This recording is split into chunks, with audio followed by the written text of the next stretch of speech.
Le droit à la santé est une priorité absolue du gouvernement du Tchad.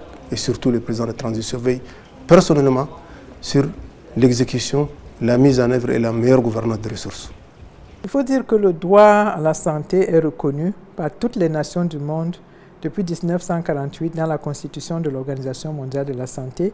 C'est un droit universel de tous les êtres humains, quelle que soit leur couleur, quelle que soit leur race, quelle que soit leur langue, quelle que soit leur religion. Ça, c'est vraiment important.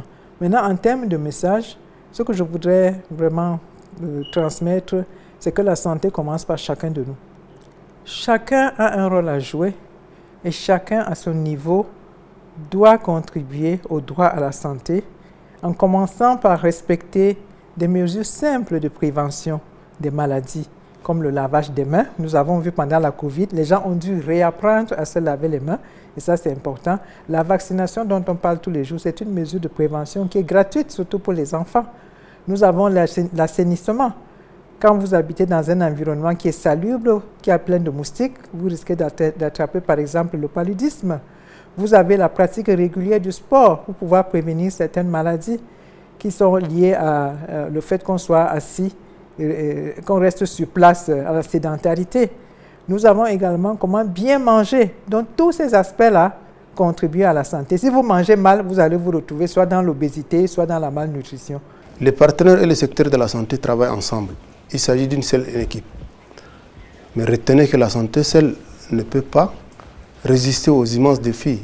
Il faut agir dans une approche holistique qui prend la dimension d'intersectorialité. Vu l'ampleur de la situation, nous avons adopté une approche holistique qui consiste à interagir avec les autres secteurs, notamment l'éducation, l'élevage. Parce que vous conviendrez avec moi que 60% des maladies sont d'origine zoonotique. Il va falloir opter pour la stratégie One Health, c'est-à-dire la santé mixte. Donc la dimension intersectorielle renforcera beaucoup plus les systèmes de santé pour pallier aux immenses, ou bien répondre aux soucis permanents des malades. L'Organisation mondiale de la santé, comme vous le savez, travaille sous le leadership du ministère de la Santé, qui est son ministère de tutelle. Mais la santé n'est pas que le ministère de la Santé seul. C'est une affaire de plusieurs intervenants. Donc, nous avons d'abord au niveau du système des Nations Unies, si vous regardez bien, toutes les agences du système des Nations Unies ont dans leur mandat quelque chose en lien avec la santé. Donc, nous travaillons donc avec toutes ces agences-là en coordination pour que nous puissions faire ressortir tous les aspects qui ont lien avec la santé.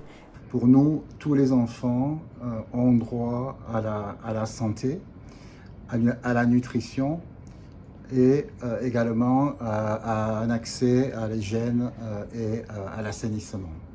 Ce faisant, nous soutenons le gouvernement du Tchad dans ses actions visant à la réduction de la mortalité maternelle, infantile et infanto-juvénile, avec un accent particulier sur un appui à la mise en œuvre de la feuille de route que le gouvernement tchadien a définie pour réduire toutes ces mortalités.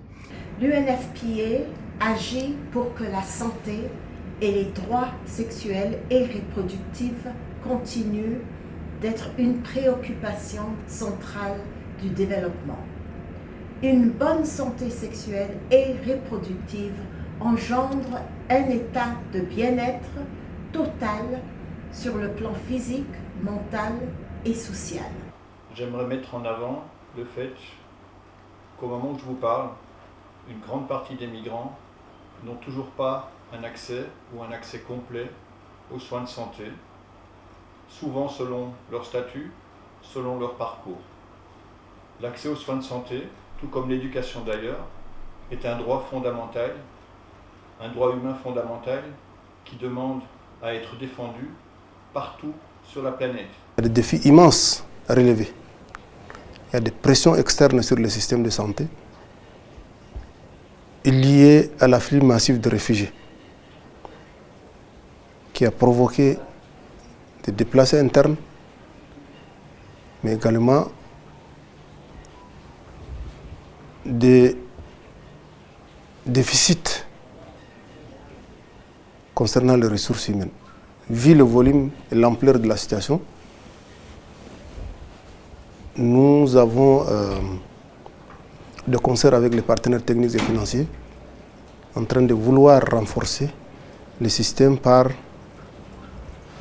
le renforcement en ressources humaines, en quantité et en qualité. Mais nous pensons que la stratégie nationale de couverture santé universelle, c'est la seule stratégie qui nous permettra de couvrir l'ensemble de la population du Tchad. Nous travaillons à apporter une contribution pour améliorer l'accès aux services de santé par la construction et l'équipement de centres de santé, mais également nous contribuons à la formation des personnels de santé. Et un autre aspect de notre intervention est le soutien au ministère de la Santé pour tout ce qui concerne la vaccination contre les maladies cibles du PEV, que ce soit la vaccination de routine ou l'organisation des campagnes de vaccination.